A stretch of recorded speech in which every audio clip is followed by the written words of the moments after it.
Le plus, c'est l'amélioration de la communication avec le site internet, le Facebook, les journaux, le meilleur accueil, nouvel accueil, mieux visible, mieux situé, la chargée d'accueil. Après, les inscriptions en ligne, ça revient en positif. Ça, c'est encore pareil. La gestion budgétaire. Et l'implantation dans nos locaux au cœur du quartier. En négatif, ce qui revient le plus, il y a la communication, mais c'est plus sur les délais. La communication, elle n'est pas faite en temps et en heure.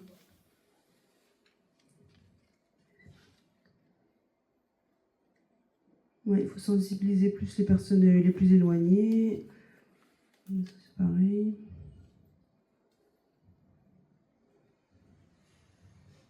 Et qu'il y a eu beaucoup trop de changements à l'accueil. Mais du coup, ça c'est résolu. Et il manque des flyers dans les écoles pour tout ce qui est sport, tout ça. Voilà, en gros, c'est ce qui revient. Ok. Et donc pour demain, ce qui est ressorti, c'est qu'il y a des partenaires qui aimeraient être mis un peu plus en avant et pouvoir participer un petit peu plus. Donc on nous parle d'améliorer la visibilité des partenaires financiers dans la mise en œuvre des actions, ou alors consolider des partenariats, ou alors mettre en place des actions en commun pour pouvoir mutualiser les compétences. On nous parle aussi d'inclure les bailleurs sociaux, comme Pas-de-Calais Habitat, dans l'information envers les habitants, et aussi d'inclure par exemple les jeunes de l'IME dans nos actions.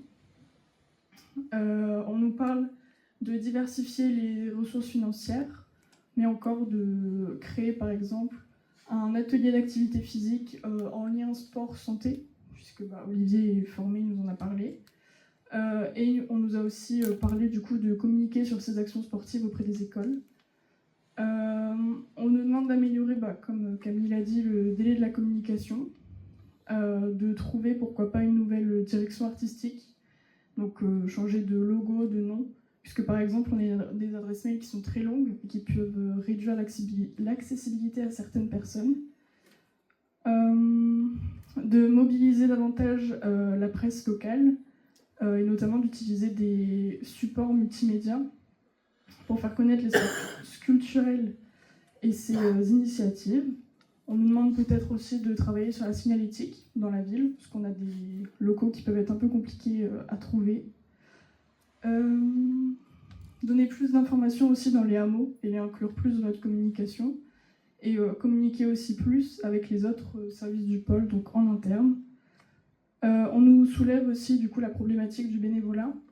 On nous propose aussi de régler quelques bugs d'inscription qui sont en train tout doucement d'être mis en place. Mais donc par exemple de réduire le papier, d'aider par exemple à compléter les dossiers, ou alors de faire ça en présentiel. De mettre en place un outil de communication interne, et on nous parle aussi du coup, une question qui est soulevée, c'est le prix des centres d'animation qui sont un peu chers pour certaines familles. C'est l'importance de ces secteurs dans le maintien du lien social. Donc ça, c'est une des premières idées importantes. Ensuite, il y a eu beaucoup de post-it sur la notion d'intergénérationnel, de projets en commun entre différents secteurs, notamment enfants, seniors.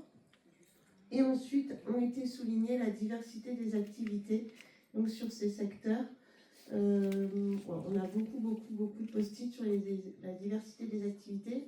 Et ensuite, quelques idées un peu plus isolées sur le travail partenariat engagé, le travail qui est axé sur les besoins de la population, les projets insertion remobilisation et un post-it spécifique sur les activités physiques adaptées. Ça, c'était donc les plus. Ouais, c'est ça. Ok. Donc pour ma part, j'ai les points négatifs. Donc ce qui a été notifié notamment est la question de qu'est-ce qu'un adulte et qu'est-ce qu'un senior, le manque de visibilité et d'application dans l'organisation, la mixité des groupes et l'absence de mixité entre les seniors, les adultes et les ados, enfants. Et enfin, l'entrée des consommations, du coup, ce qui était compliqué pour les seniors de s'impliquer dedans. On finit avec les propositions. Alors, au niveau de demain, donc on a plein de propositions, donc j'essaye de faire au mieux. Alors, mettre en place des ateliers divers pour les adultes. En fait, c'est plus ce qui a été axé, c'est les activités sont plus fréquentées par les seniors et non les adultes. Et pourquoi pas, rien que dans la définition du secteur adulte-senior, pourquoi pas les séparer. Mettre un secteur adulte, un secteur senior, ça faciliterait plus à rencontrer du coup les adultes de 30 à ceux qu'on ne voit pas. On a aussi du coup dans ces ateliers, donc ateliers physiques pour adultes, mettre en place des séances d'activité théâtrale autour de la confiance en soi, la relation à soi et aux autres. Proposer des ateliers sur la maîtrise informatique adulte et senior, mais dans les tranches horaires tardives, 19h. Proposer un atelier sport adapté entre mamans et un atelier cuisine sans enfants.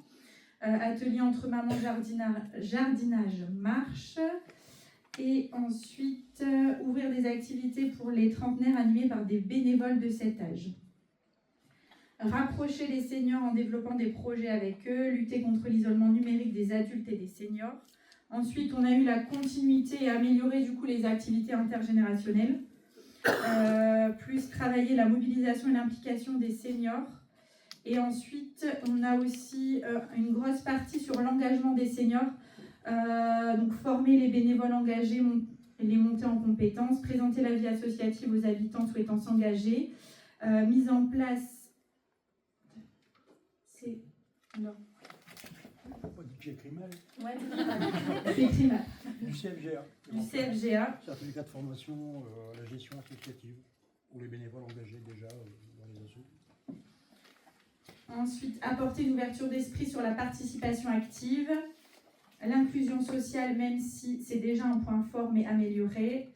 Essayer de les défaire de leurs activités au quotidien. Encourager les démarches de création d'associations. Ensuite, on a développé le partenariat avec la médiathèque par animation commune, accompagnement et valorisation des espaces verts au niveau du groupe de remue-ménage en bénévolat avec le projet classe afin de partager leurs connaissances.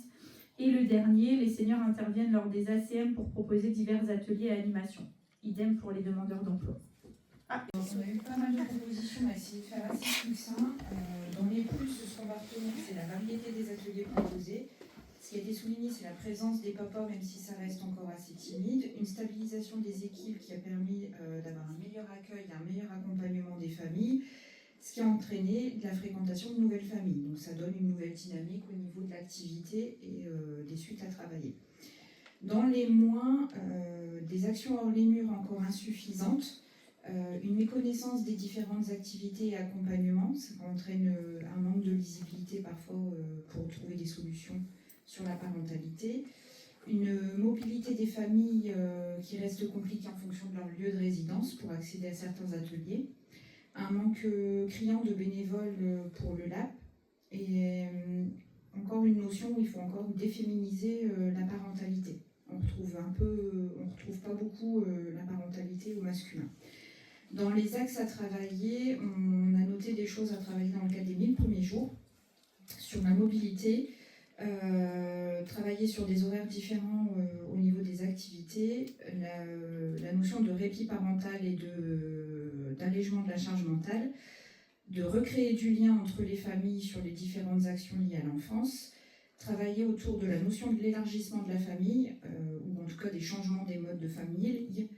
On parle de monoparentalité, de famille recomposée, de gestion maintenant des ascendants au niveau des familles, développer les actions hors les murs, notamment au niveau des hameaux, travailler au lever du frein de la garde d'enfants dans le cadre de la loi plein emploi et un axe sur tout ce qui concerne les violences intrafamiliales. Donc résumé. Alors l'enfance, la jeunesse, les plus. Les ateliers de loisirs qui fonctionnent toutes les vacances, tous les jours, l'accueil périscolaire le midi dans les écoles d'Annelle et Ferry, les activités qui sont bien diversifiées autant dans les ACM que le CAJ que les projets jeunes, avec une bonne équipe stabilisée, des professionnels au top. Les travail et en plus le travail de la marronne. Ça glisse la table. Voilà, en positif. En négatif, problème des locaux. Le CAJ avec une trop grande tranche d'âge. On a la réponse après. Les collations le matin en AMSH avec l'importance d'informer les parents sur cette collation, effectivement. Manque de visibilité de l'accueil de loisirs sur les différents sites de la ville. Et les tarifs à la hausse. Alors, en proposition demain, alors il y a plein de trucs.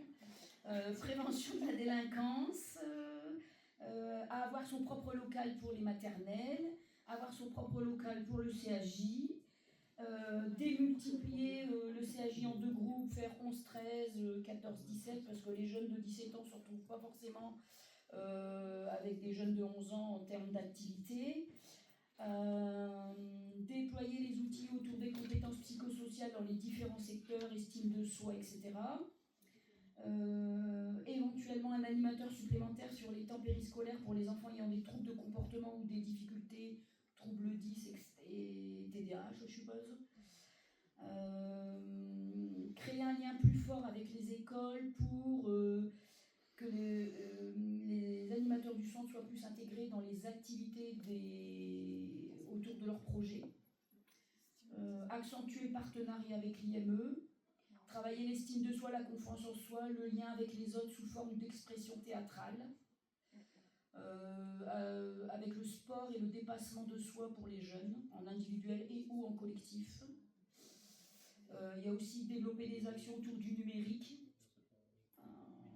Des échanges européens lors des vacances scolaires pour découvrir de nouvelles cultures. Bon, des sculptures aussi éventuellement. Travailler en partenariat avec le planning familial pour les ados et les jeunes parents. Un partenariat avec les écoles privées, parce que ici sur la liste il y a école privée, temps primaire, maternelle, primaire, collège, lycée, et le partenariat est un petit peu moins. Et demain, travailler sur l'engagement de la citoyenneté et le lien avec des chantiers jeunes. Ah oui, la médiathèque. À développer. Vous allez en avoir du boulot. Développer le partenariat avec la médiathèque et le CLAS, avec par exemple ce qui est déjà fait avec l'école de Reims, enfin, le quartier de Reims.